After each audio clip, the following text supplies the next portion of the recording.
it's not always about talking. It's all like sometimes the body language when you're speaking to them. Just by not seeing properly or not having a nice posture or something, they can tell that you're not interested in them. So these little things matter to the young people. The way you come across to someone may not how you want it to come across. So if, let's say you was coming up to me and you're like, you're not doing this right, you're not doing this right, but you're motivating me. In your head it seems like, oh yeah, you're motivating me, I'm doing what? But to me, that motivation for me, I don't like accept it. I just say, okay, I'm just not gonna try harder then. Well, basically, I thought what worked with every social worker, but what particularly worked with this social worker is the fact that they not only listen, but they also listen in the way that you would be able to talk to them. Because some social workers listen and cross their legs and listen, they're like, yes. And you don't actually, when you talk to them, you're thinking, yeah, it's going through one ear and they're writing it on the paper and that's it.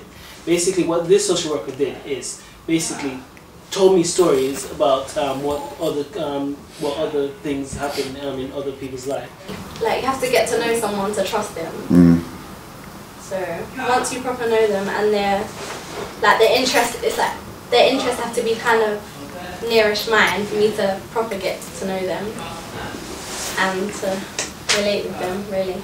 With him, as far as I know him, it doesn't really matter about background. Yeah.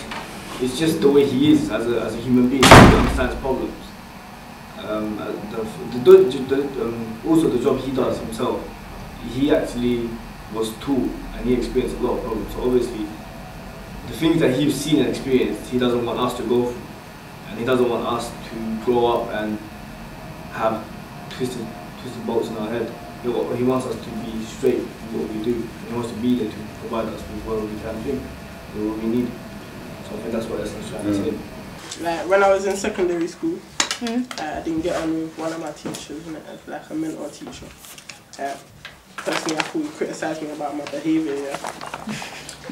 But it was just always, to me, it was just always picking on me, innit? Yeah. So it wasn't really helping me in school, like feeling like the teacher was picking on me. Yeah. They tell you, all I have to do is just say this stuff, but if you don't listen, I'm still getting paid. It's not up to me for you to do it. Thinking that's none of my business if you want to do it or not. I still get paid and stuff. And there's some teachers you can see they are interested in you. They want to see you succeed and get good grades and stuff. Everyone had a connection with him.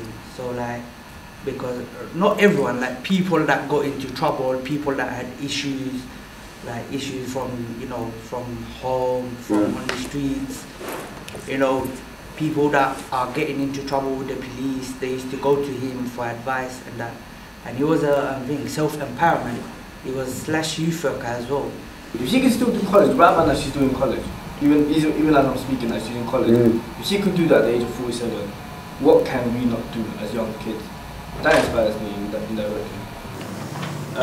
There's something that I learned, that everyone's a role model whether we realise it or not. Someone either looks up to us, whether we're doing right or wrong.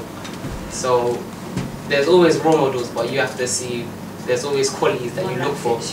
She inspired me to actually, help myself to help other people as well. She taught me that you have to be the change you want to see.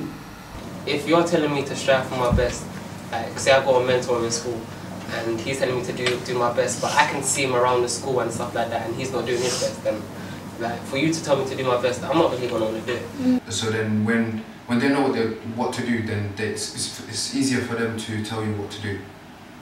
He showed me that there's so much more to life. Like what I think of life is totally different. Like it's totally wrong. Like there's so much more that you can do in your life that that so much you can achieve without even have to going out your house. You can just sit on your table and just do so much studying, and then you realize that how many doors you can open, how many places you can go to, and how much respect and how much money you can earn. When you're working as a professional, you wouldn't use swear words like that. That's kind of one of their rules, not using swear words. Not in public. Yeah, not swearing in front of the public. They should be taught how to talk to boys my age. Yeah, talk politely and the way that they will be spoken to. Yeah, spoken to, the way they would like to be spoken to. Yeah. But I think the definition of a good youth worker is different for everyone. So, What's your definition? like someone that cares, listens, supportive, and has some sort of talent that I can relate to.